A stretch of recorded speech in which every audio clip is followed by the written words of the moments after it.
What's up, sons? It's Blind Red with Son of a Tech once again, and welcome to episode 8 of Mining Rig Wars. The winner of Series 2 for Mining Rig Wars was Eclipse by William, so congratulations, William. We have emailed you to gather all of the necessary Bitcoin address information to send you the $25 in Bitcoin. And we are going to now be hopping into Series 3 with Episode 8 of Mining Rig Wars, so stick around.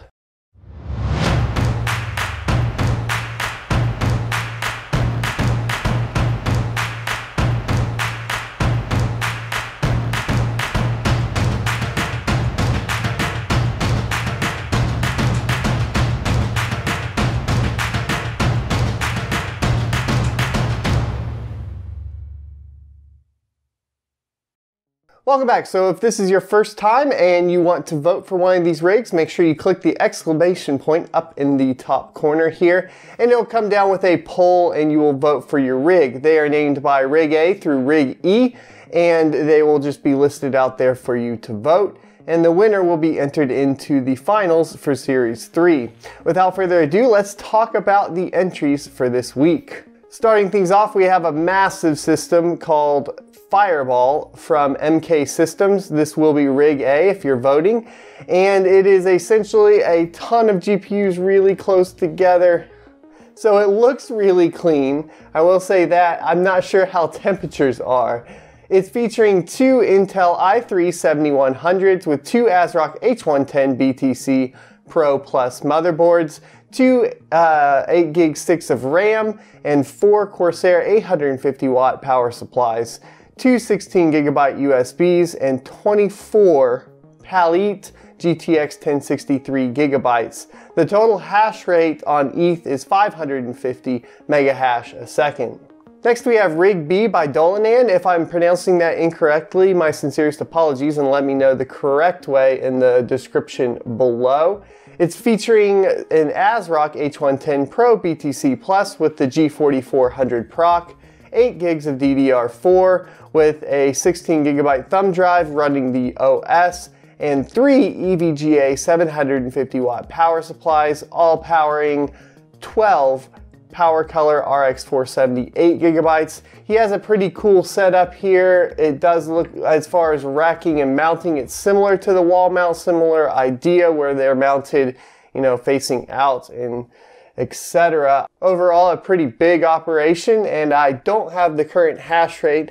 I would assume with 12 RX 470s, you are looking at over 300 megahash, somewhere in that range. Next we have Rig C, the cheap test rig by Chris, and it's featuring an old Dell Vostro 230, and it has essentially two GTX 1070 8 gigabytes hooked up to it with a Corsair RM1000i power supply. Of course, he does have the risers, and it looks like it's on essentially a shoe or bread rack there, so clever there.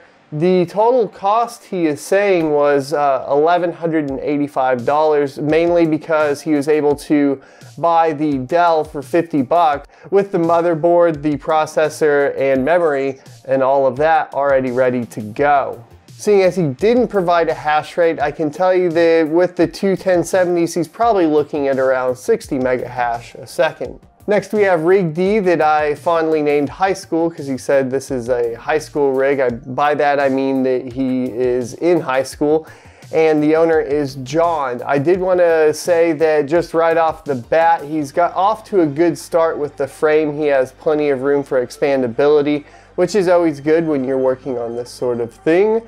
He's running 3 GTX 1050 Ti's currently with a Gigabyte H110 motherboard and the Pentium G4560 processor with 4 gigs of DDR4. He has the Seasonic M12 power supply, and he has a spare USB external hard drive, so he uses that instead of buying a new solid state drive for the rig, which all props on that. That helps improve your ROI, so approved. The hash rate is 47 megahash a second. Finally, we have Riggi by Mitch. I'm not going to try to pronounce the full name here because I would probably botch it all up. He's featuring the BioStar TB250 BTC motherboard with 4 gigabytes of Corsair memory, the G4560 processor, and an EVGA 1300G power supply. He only currently has one GPU in there, which is the RX Vega 64, so I would like to see that more running something on the Kryptonite algo, as you could split those threads up with XMR stack. His total hash rate currently is 38 mega hash a second, and I really dig the little external monitor that he's got going on, the little tiny one. I really just like the entire design of the frame and the expandabilities there. So I'm looking forward to seeing what comes of it all. In conclusion, the rigs are getting better and better, which means if you guys want the possibility of winning, to make sure that if you submit, to submit high res, well taken pictures that are not blurry, because those are going to come across best in the final presentation. I appreciate all of the submissions. We have quite a few more to get through, and we will work through them as quickly as possible, so be patient. I will be throwing in random photos into the intro of rigs that have been submitted that may not have actually already been featured on one of the episodes, so keep a close eye out for your rig on that. It's kind of just a fun way to do things, I feel like. And don't forget to hit the like, comment down below, and subscribe, and don't forget to vote up here in the corner. Thanks for watching, and as always, I will see you next Tuesday.